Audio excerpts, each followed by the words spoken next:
The armed forces of Ukraine are holding back the enemy on the border of Luhansk and Donetsk oblasts and are preventing the road Bakhmut-Lysychansk, which runs past Belogorivka, from being cut off.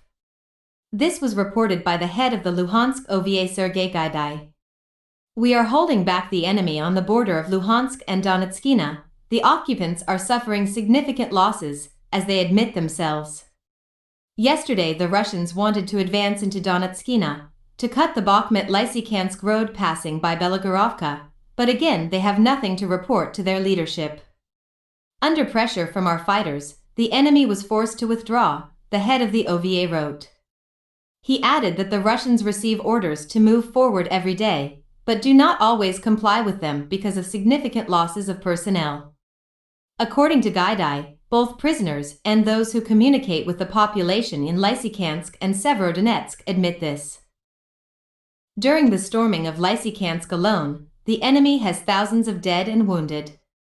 The occupiers' ammunition supply is also constantly hard to come by thanks to the precision of our fighters, who have destroyed several depots in occupied territory over the past 2 weeks. One of them was burning the other day in Kadiivka. The head of the OVA is convinced that when the Ukrainian military has more long-range weapons, the enemy's personnel advantage will be leveled.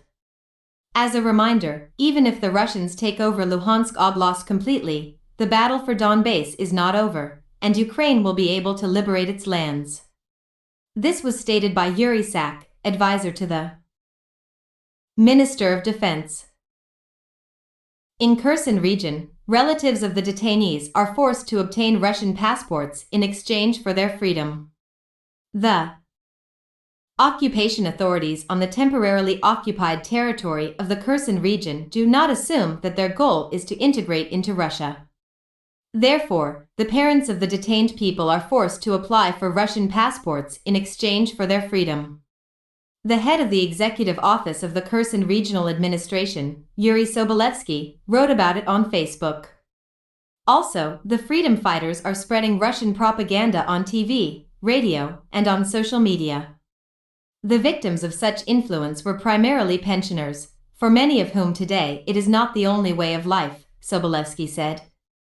In addition, the occupants are strengthening the isolation of the region from Ukraine. This applies to the pension system, internet banking, telecommunications, and access to information. At the same time, according to him, most of the population refuses to accept the Russian world and keeps patriotic attitudes.